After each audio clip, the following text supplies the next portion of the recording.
Well, there's a lot of parts of this, and especially post-COVID, that we found are working to the point where we probably won't ever go back to pre-COVID routines. There's a lot of sort of benefits that we've seen that people really kind of like seeing the menu on their phone. It doesn't clutter up your table. The digital copy seems to work for a lot of people, and it saves us on paper, for example. So we're seeing things that work, and when something works, we keep it. I am optimistic in that gosh, you just listened to John, and he is emblematic of, everybody in the business. Like, we are all in, it's a really tough business. So if you're doing it, it's because you really love it. And so when something like this comes along, you're like, okay, I love this and I'm going to make it work. And so I'm optimistic because of that. I'm anxious because even though we're going to work our butts off to make it work, we all know what Boston is like in the winter.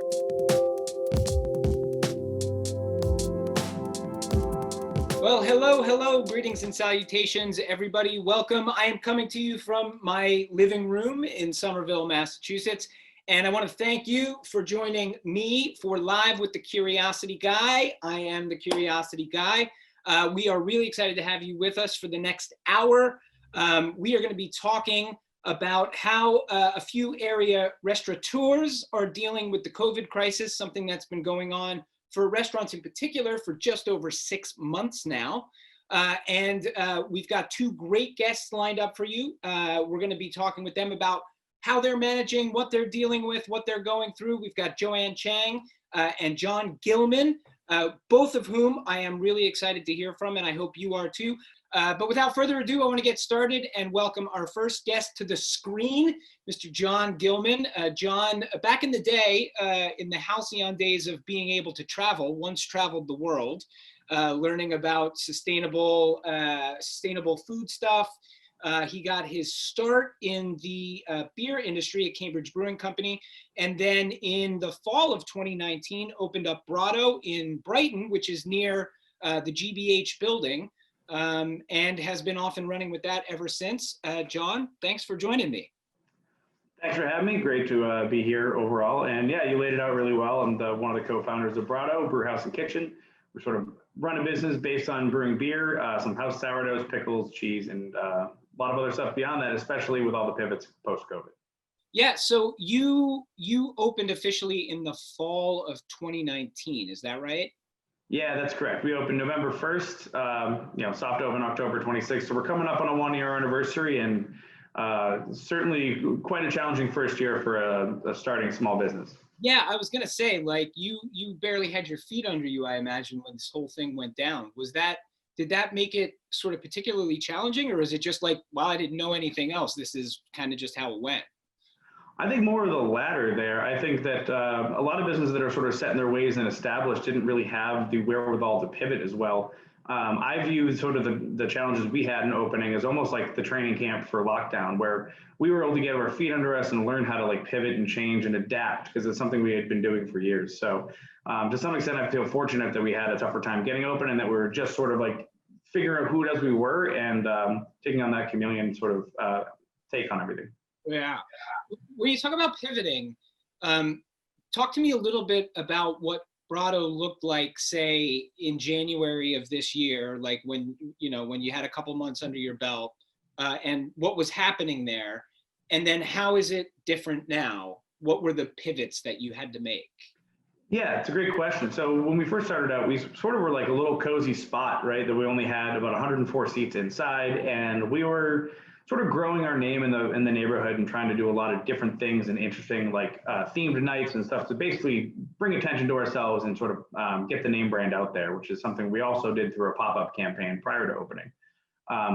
Now a lot has changed, and we've sort of pivoted towards, once we went into lockdown, we went into a meal kit program that mimics a lot of the models that you saw from Blue Apron, but more on a localized level. We've done that. We have since opened a little micro bakery that we're running in the day. We have a 14-seat patio, which we were planning on having outdoor space, but we weren't planning on having it seated.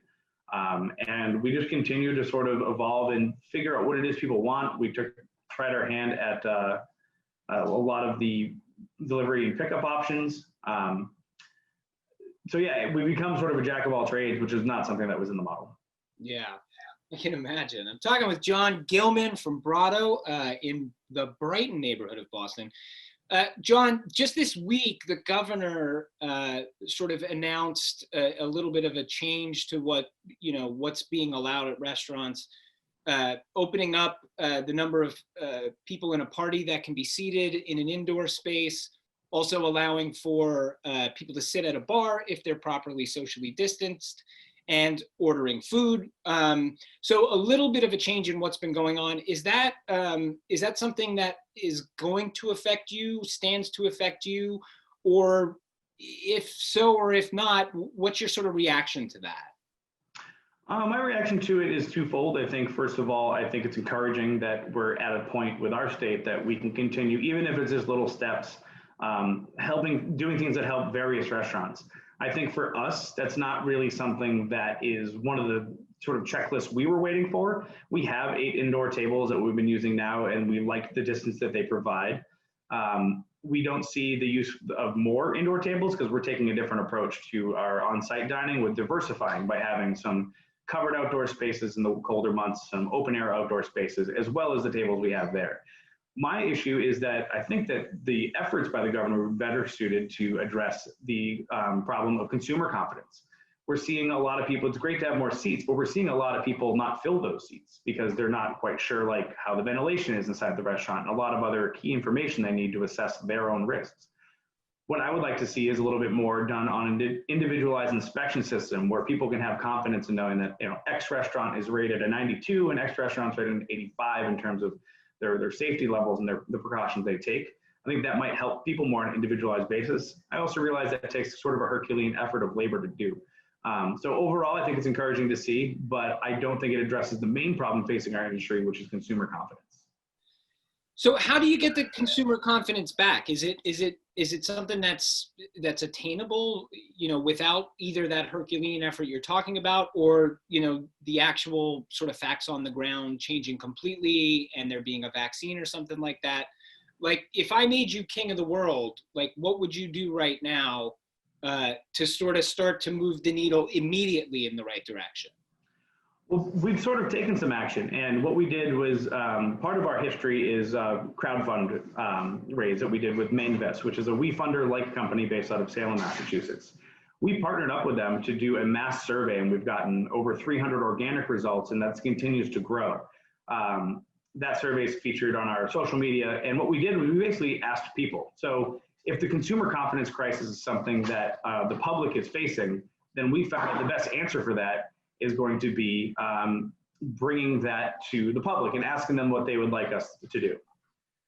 So towards that, we put out a big survey and we found a lot of things. And what we found is that the answer to that consumer confidence crisis is not, there's no silver bullet. There's no single answer that everyone's going to be comfortable with, but there are many different opinions, which you can imagine is the case when it comes to COVID-19. So what we're doing is we're taking action and offering a variety of different things by increasing the accessibility of our curbside takeout program for those that are just only comfortable with takeout for the time being.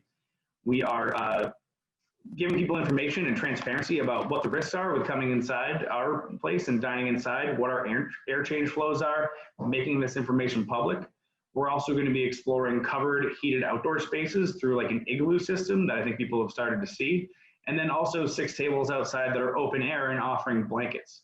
Essentially, there's an answer for any one individual person's viewpoint. If you view that this is the safe option, we've got that answer for that. So I think what we learned through that is if I was king of the world, I would recommend people to take as many diverse options as possible. And diversification has been how small businesses feed this, whether it's expanded to a micro bakery and meal kits, or whether it's expanded the variety of options you have for on-site dining. Diversity is, I think, the most critical point of combating this.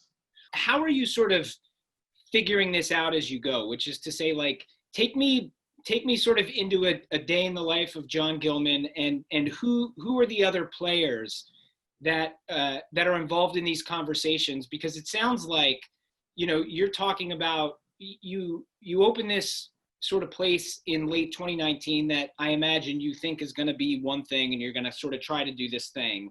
And then everything gets upended, and you've said, we've had to pivot. I'm going to guess everything you've tried hasn't worked. I'm going to guess that there are more ideas than the ones you've actually put into action. So what is the process like for you who are the people involved as you're trying to figure out how to do this, workshopping new ideas, deciding if they work? Are you having weekly meetings, daily meetings? Like, how are you figuring it out?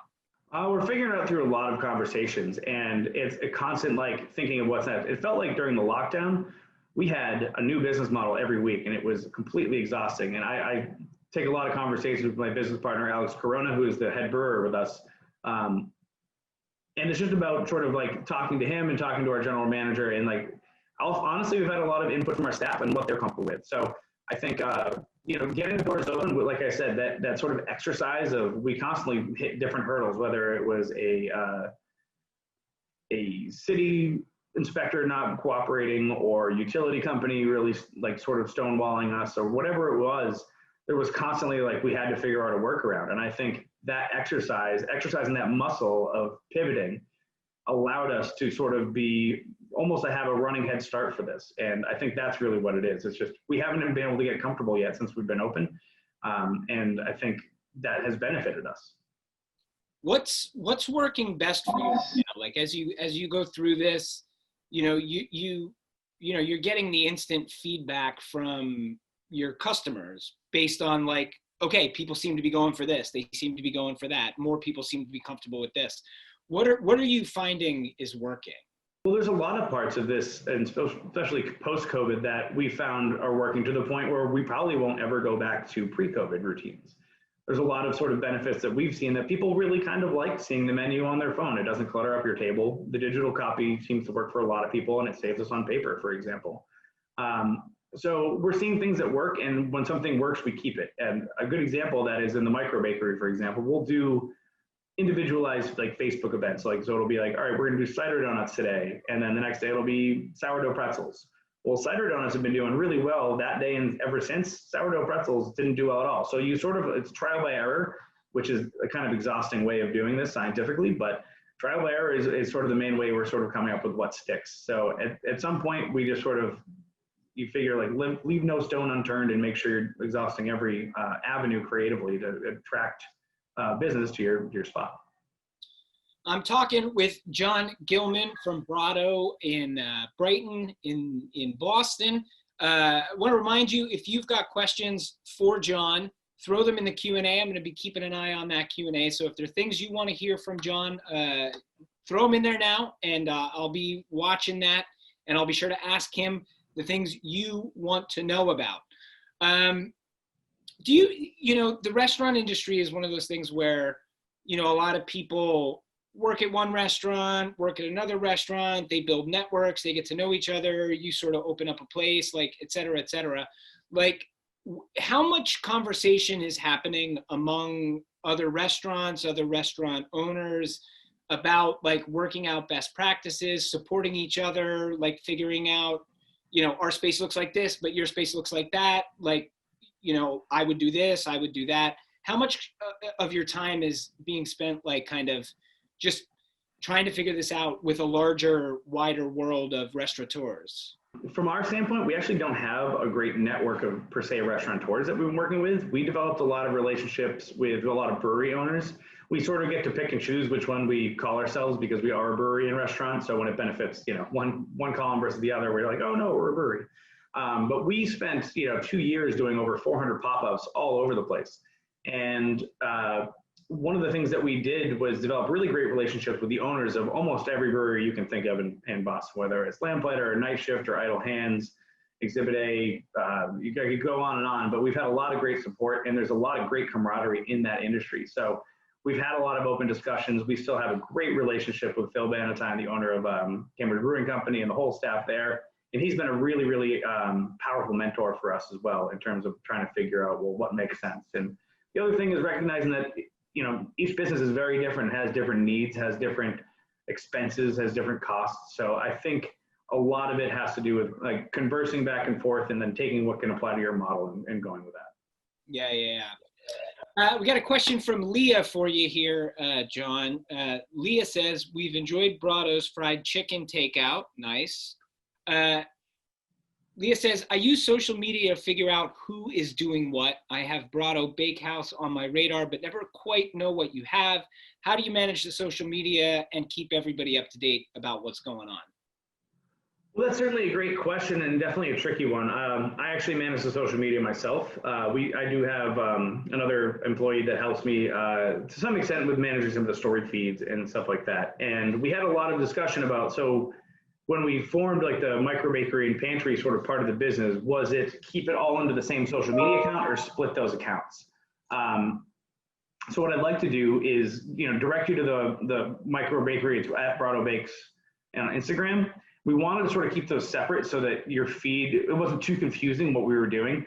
And I try to update the Brato Bake site either on a daily or multi-weekly part of what we do, but it's a great question. And you can also visit www.bratobakes.com to see our menu and order online from there. But it's also sort of we've been open with that for about 4 weeks. So we're trying to figure out like what works and what doesn't then that's how we develop like a really consistent offering for the menu itself.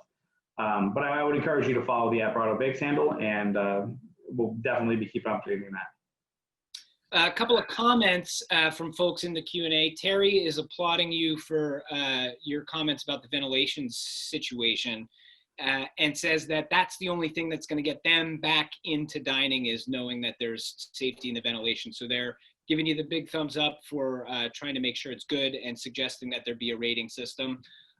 Also, very important question from Mariana. Mariana feels like they think that you definitely have something about cheese on your sweatshirt, but they want, oh no, it's not. Oh, cheese is the top. So we've got cream rules everything around me.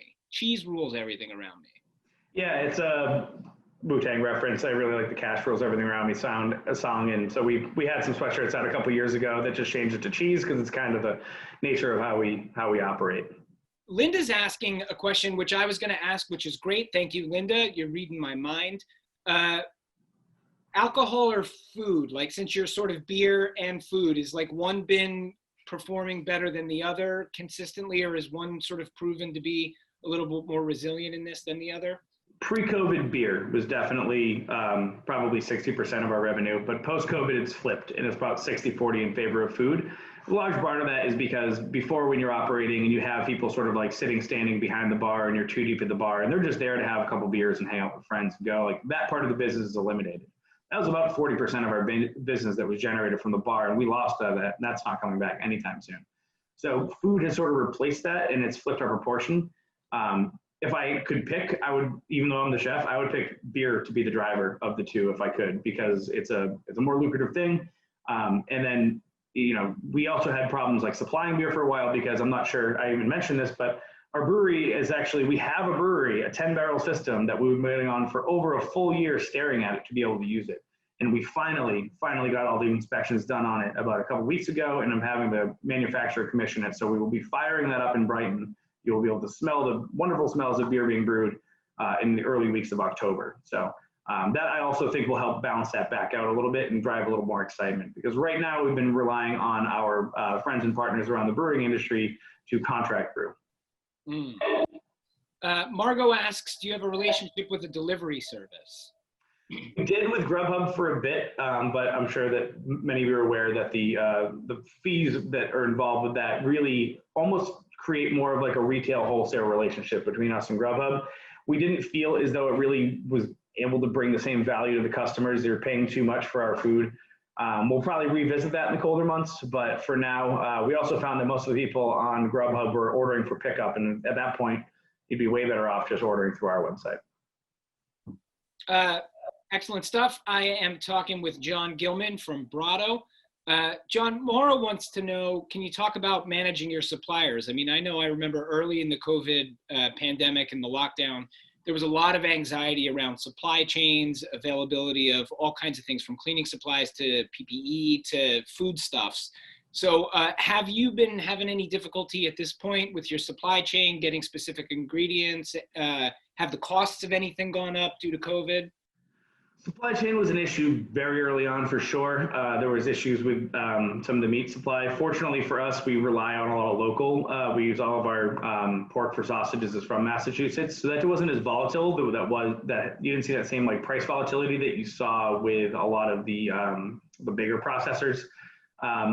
The issue we're having now is PPE. Gloves are in a massive shortage right now, and I had to fight tooth and nail to get a couple of cases over for the restaurant. I'm like, we need gloves. So that's been a big thing. And we also saw the case of gloves go from an average of 30 to up to 120 a case, which you're looking at, 20 cents or 30 cents per glove. And that really adds up over the end of the week because we're telling our staff to constantly change gloves. Yeah. What is your sort of staff situation? Like, what's your kind of baseline best practices for how you're sort of managing, safety, like in terms of what they're like, you're talking about PPE. So. Yeah, we enforce the mask policy all the time for guests and patrons. We also have we see the state guidelines. We feel the need to go a few extra steps beyond that. So we've included table extensions. So when you're sitting at a table, there's a part of the table that you're not sitting at that provides a 3 to 4 foot buffer. So that when a server drops, and outside we use barrels, but inside we use like an extension of the table. So if we drop drinks or whatever, the server who is masked passing to someone who is unmasked does not enter within a 6 foot area of that person's airspace at any time during the service. I think that was a big thing. We did have a situation where a customer called us a few days later at one point during the summer. It was about a week out and told us that they had tested positive and that we're at Brato while waiting for a test. And we were fortunate enough to have all the tests that the staff tested. And to this point, we've only had negative tests. So I'm not sure if it's our measures or good luck or a good combination of both, but I think information is the biggest key to this and letting people to know like what you should do and how to avoid risk. Carol was asking about your staff. How are they feeling about the personal risk that they're taking in serving the public? And how have the customers been in general in terms of being respectful of the fact that, everybody's in a little bit of a slightly more dangerous situation than normal? Yeah, I would say about 95% of customers are very cooperative and very understanding of what's happening. You always have the person you have to say, hey, can you put a mask on? Hey, and like we've only had maybe like count on my hand the amount of people that we've refused and we've had to refuse service to. But that's going to happen almost, if you're over serving somebody, that's part of the business. So we don't really see an issue with that. Staff themselves have been very confident. And I think part of their confidence in being able to work safely is that they're part of the decision making. We don't tell them what our policies are going to be. We meet with them and then come to a consensus before we release that information to the public. Good stuff. Ellen is asking about your beer. Were you bottling your beer before COVID, or did you need to start doing that because of what's happened with COVID? We weren't before COVID. Our plan was to not do any retail beer in growlers, or eventually we're looking for crowlers, which are like the sealable cans. We weren't going to do that until our system was online because frankly, it doesn't make business sense to brew beer at somebody else's place, put it in kegs, and then transfer it to a growler versus going straight from a serving tank to a growler. But because of COVID, we shut down and we had, 40 kegs of beer sitting there and like, we're not going to let it go bad. So we wanted to do that. It was a little scary because we didn't know, like, could we produce more? So there was that sort of like, if we sell all of it and then are allowed to reopen, do we not have beer? Our licensure doesn't dictate that we're allowed to sell beer that we don't produce, or cider or wine or anything. We can only sell what we produce. So there was a little bit of a game of chicken being had there, but overall, that was a COVID pivot, but also a permanent plan. So Linda wants to know, two-part question. Part one, which vendors, suppliers, third parties have you found to be the most supportive during the pandemic? Yeah, I think in terms of that, just honestly, the local ones, like a lot of them that are saying like our meat purveyors, and we use Costa Fruit and Produce, for example. We use Performance Food Group, which isn't a local guy, they're one of the big guys for sort of our general goods, flour, salt, sugar, that sort of thing. We found them all to be very accommodating. At the end of the day, they're dependent on us selling things. They're dependent on restaurants selling things. So if all restaurants go under, they do too. So they're sort of forced to be a little bit more cooperative with us and like letting, invoices stay out a little bit later and letting us catch up and being sort of malleable with that. We found a lot of the bigger like marketing places like, Yelp or DoorDash or Grubhub, we just haven't found them to be very helpful or cooperative in general. So Linda also notes New York is capping the fees that services like Grubhub charge restaurants. What are your thoughts on that? Well, it's certainly necessary. It's one of those things that nobody really saw how bad that was, because at some point it was like an option to choose it, but it almost felt like you had to go through a service at some point. I think that making 30% of what the restaurant is making, like that's just not consistent with how restaurant models work. best case scenario for a restaurant, you're looking at 30% cost, 30% labor, 30% overhead, and then 10% you hopefully can take home if you nail all those other numbers. So for Grubhub to take another 30, you're looking at 120% and absorbing a 20% loss, which is just not feasible. So I think it's necessary to do that, and I'm hoping that it would be in places like Grubhub, and I don't mean to only gang up on Grubhub. You could have the same conversation for Uber Eats or DoorDash as well.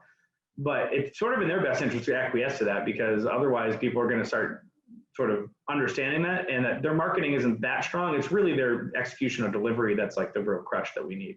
John, how stressed are you? Are you finding some downtime? What are you doing to stay like somewhat calm and like human during all of this? Well, my main thing to try to relax and de-stress is I'm getting married this coming weekend. So I figured that would be a good way to, yeah. You're getting married this weekend and you're doing, like, it's Thursday and you're doing this. No, October 3rd. I got a week. But yeah, no, I haven't been doing anything to de-stress. I think my mentality right now is, while we're open, I keep telling people, like, hustle while there's hustle to be had. Like, there was plenty of time to sort of like relax and like rethink things in March. And I fear that that's going to happen again. So I don't see this as an opportunity to do that, but I do see it as a reason to be really optimistic.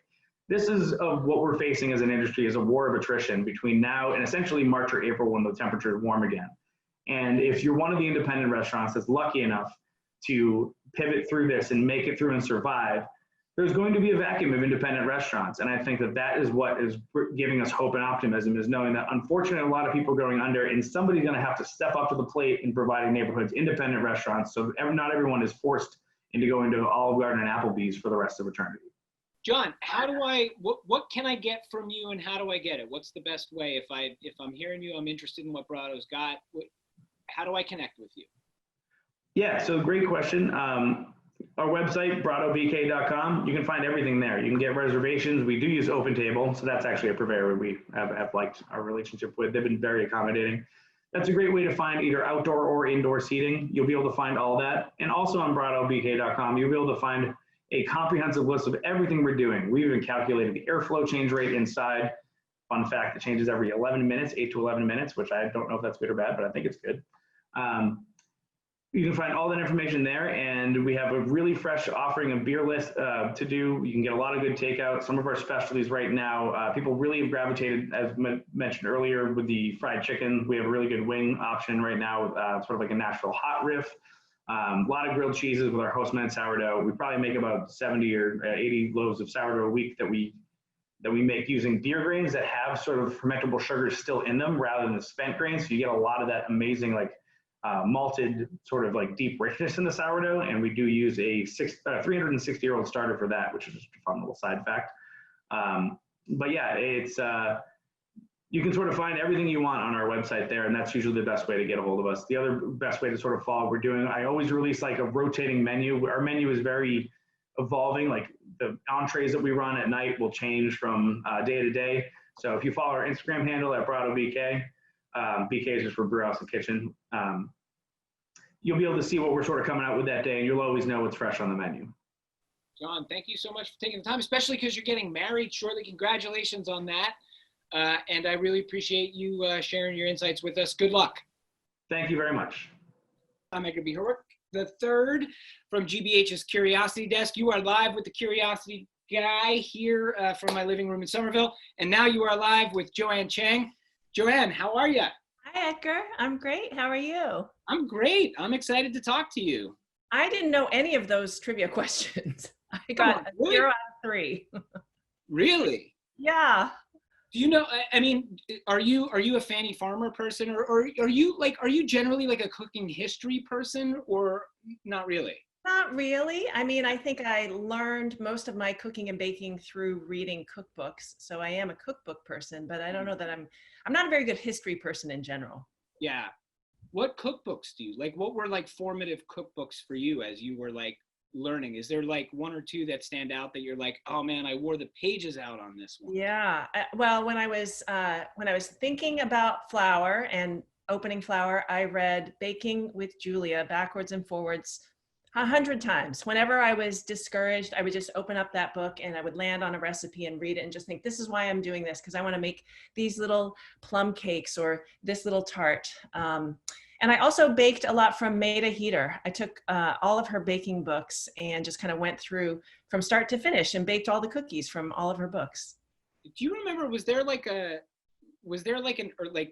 early on, even before you were like thinking about like opening restaurants or whatever, was there like a particular baking success that you had that was like transformative, like where you like started to get good at something, or people started to react a certain way when you would bring cookies to a party or whatever it was?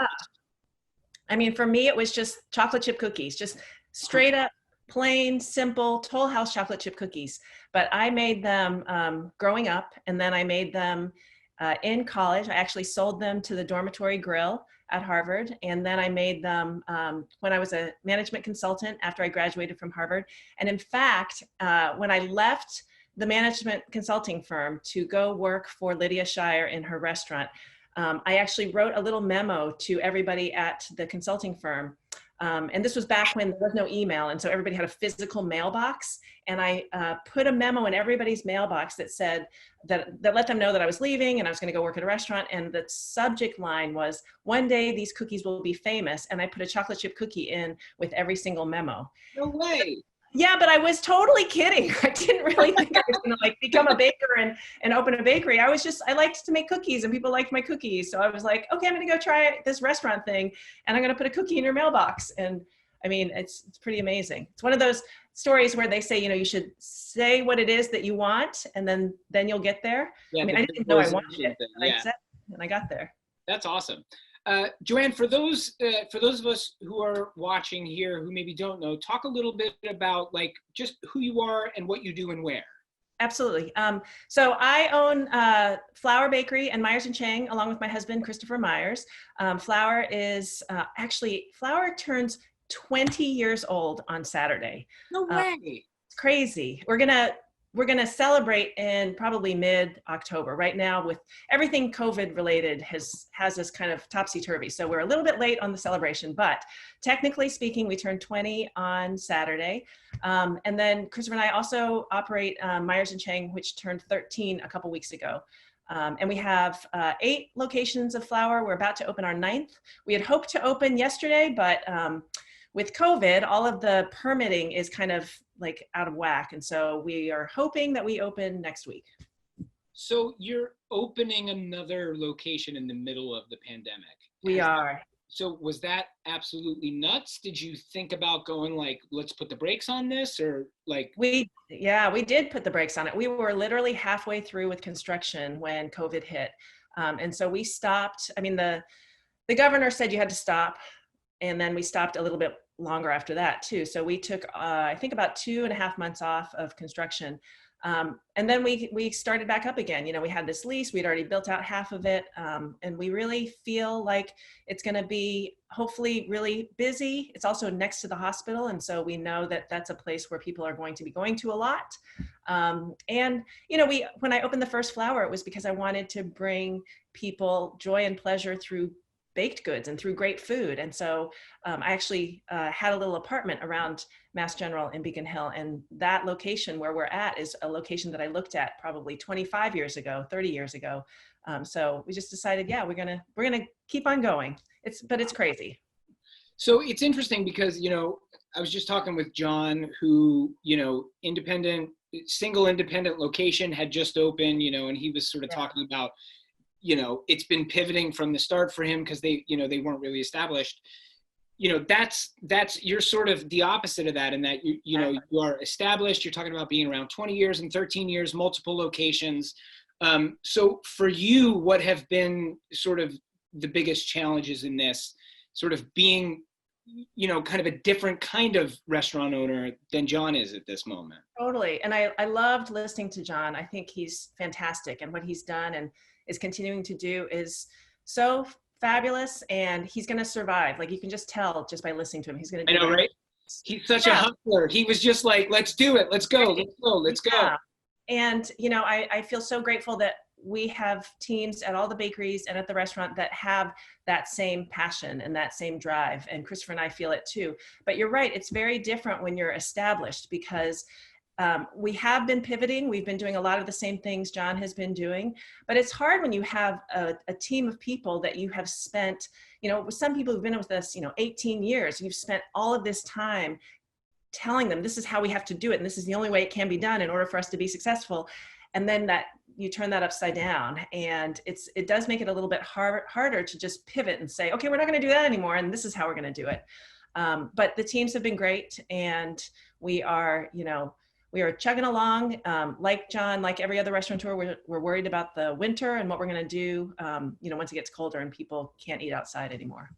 Yeah, like how different is how different is the stuff you're dealing with in the last 2 months from what you were dealing with in the first 2 months of this? Or let's say it's been going on for 6 months. So you had the first 3 months, you have the last 3 months. Like, how has it changed? So the first 3 months, I think like everybody else, I thought, okay, this really stinks, but it's probably going to be done in maybe 2 or 3 months. We closed down for a month, and I think when we closed down, we cleaned out all of the bakeries in the restaurant, and we got rid of all the perishables.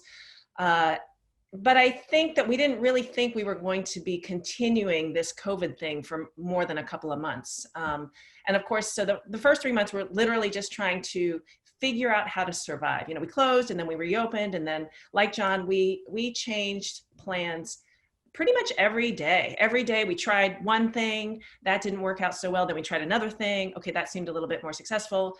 And we just did that for about 3 months.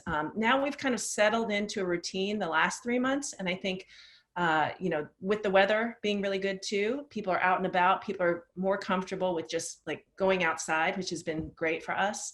So we are getting into a groove of some sort. So the last 3 months have been looking at the business as a new business. The first 3 months we kept talking about pre-COVID, we did this, pre-COVID, we did this. But now we don't talk about that anymore, because now it's like, well, this is who Flour and Myers+Chang are, and this is what we do now, because this is the world that we're going to be in for who knows how long, 6 months. Some people are saying even another year. All right, Joanne, I'm going to go to the Q&A now. We've got Susan in Sudbury, who's clearly a huge fan of your chocolate, and I'm going to say this wrong, Decoy cake? Decoy cake? Yeah, the Decoy. So, yeah, Susan loves the chocolate Decoy cake, and that you have at the Harvard Square Flour, loves it. Will you be having it there again soon? And do you have any cookbooks that have a recipe for that? Susan, thank you. The Decoy recipe is actually in the first cookbook, the first flour cookbook. We have not started that back up. So one of the big adjustments we had to make with COVID is that the kitchens, because the kitchens are small, we can't have them packed with people anymore. And so we have a production kitchen where we've consolidated a lot of the bakers, but they have to work 6 feet apart, obviously. But that does limit our product line, because we can't produce as much, because we simply can't be as efficient as we used to. So we don't have any plans to bring back the Decoys right now, but I love it as well. So I'm going to keep pushing for it. All right, I like that. All right, question from Maurice.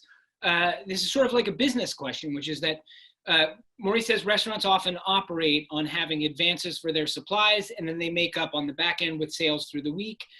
Is that model changing for better or worse, is the question.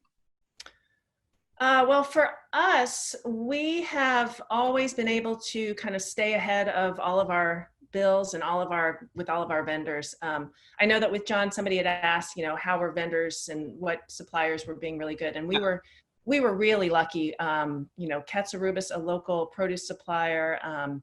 Reinhardt is a big company, but they treat us like a local person. Our coffee guy, Fazenda, Memti, I mean, all of our purveyors were so great and just understood that we haven't brought in sales for 6 weeks, so we can't pay anything. So we were able to hold them off until we came back open. So I don't actually see a big change in terms of terms with vendors. I do see a big change in terms of how our relationship with our landlords. And depending on whether or not you have a independent, smaller developer or a large conglomerate or maybe like in our case, we have a couple of schools that are our landlord. The different relationships really can decide whether or not you're going to make it through this pandemic. Oh, wow. Yeah. Question from Daniel.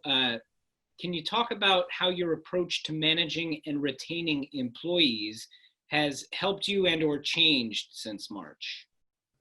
Yeah, so one of the things that is really important to me and Christopher is making sure that Flour and Myers+Chang are a great place for our teams to work. I mean, I think, we did this because we love to share great food, but we also love to just create great environments for these amazing people that we have.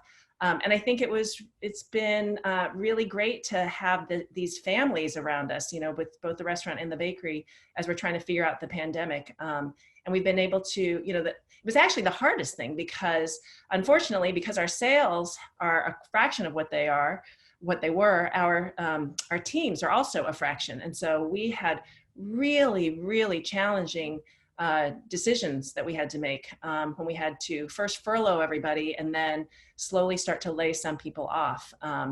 And so we spent a lot of time just one-on-one with individual team members, like talking to them about the decision and how we're going to try to bring them back. So, the ones that have been able to stay have been incredible. The ones who have not been able to stay, we've kept in touch with. And as soon as there's an opening, we call them and we say, hey, we've got this opening, can you come back? And we've been able to kind of track every single person to make sure that they land somewhere. A lot of people ended up going home, which was, helpful because then I wasn't so worried. But I think, making sure that the teams know that it's that phrase that everyone's using, we're in this together, but we really are. And we listen to them. We expect them to kind of help us navigate through this as well. We want to make this great for them, as great as it can be. It's very nerve-wracking for some of them to come to work. And so we do a lot of listening and just trying to make sure that we're responding to their concerns. Yeah. Fun fact, Joanne, two of my best friends in the world are actually former employees of Flour from. No way. Back. Yeah. Tell me who. Mickey Balder and Hannah Katzen. Oh my gosh. I miss them. Yeah. Wow. I haven't thought of them in ages. Yeah, I mean, they're both out of state now, but anyway, yeah. Okay, back to the Q&A questions. I like this question from Linda because it sort of brings up a larger question. So I'm going to ask hers and pile on it here. So okay. Linda's asking, why didn't the huge park space behind Myers+Chang get turned into a summer outdoor eating venue? It seemed like there was much opportunity there and underutilized. And I'm going to sort of add on to that and sort of say, like, as somebody, like, obviously, like, there are a lot of like factors at play in creative solutions, like things like that, like a park, like who owns what and who can be where. But like, as you look at this, like what are some like, community-wide things you think like that could be possibilities to sort of make eating or gathering safer for people? Yeah, the park behind Myers+Chang, we've actually taken a small part of it and we put, I think, 5 or 6 tables out there so we can seat about, maybe 20 to 30 people. But the actual like Little League park where the kids played baseball, she's right, they've stopped playing baseball. And so you've got that huge park. I mean, I think the biggest issue, honestly, and this is to answer your question too, Edgar, is that as much as we would love to take advantage of all of that, there's a couple things at play for us and for everybody else. There's just the sanitation issue of there's no running water out there. And so in order to have a food, anything, you need to have some sort of running water so that you can keep things clean. Now, if we were to take that space, and we've talked about, extending into the park even further, the issue for us is our kitchen. If you've been into Myers+Chang, it's tiny. And we are keeping social distancing, which means that we can't cram, 4 people in the prep kitchen and 5 people on the line like we used to. We can only have 3 people on the line and 2 people in the prep kitchen, which means we can only crank out so much food. So that's been a little challenging for us. But one of the ways we've been able to combat that is something that we're doing at Flowers. We're doing these pop-ups where we are finding locations like throughout suburbs and different parts of Massachusetts, where we'll go and actually just bring food that's been pre-ordered. We've been to Newton, we've been to Brewster, we've been to Somerville, and we've been doing stuff like that, trying to take advantage of some of these they're not even open spaces, but just like areas that like maybe a restaurant that's closed down that we can borrow their their water and their refrigeration. Yeah. So Lynn from Dayton wants to know, what's your favorite hot sauce that is made at Myers+Chang? Oh, the homemade sriracha. We always have that at home. It's really, really good. It's legit homemade sriracha at your home. Oh yeah. Yeah, that's great. How are you feeling about the near and long-term future? Like, are you optimistic? Are you anxious? Are you worried about the industry as a whole? Are you worried about yourself and your employees? All of the above? Yes, and yes. I mean, honestly, all of that. I am optimistic in that I know. I mean, gosh, you just listened to John, and he is emblematic of everybody in the business. Like, we are all in. It's a really tough business. So if you're doing it, it's because you really love it.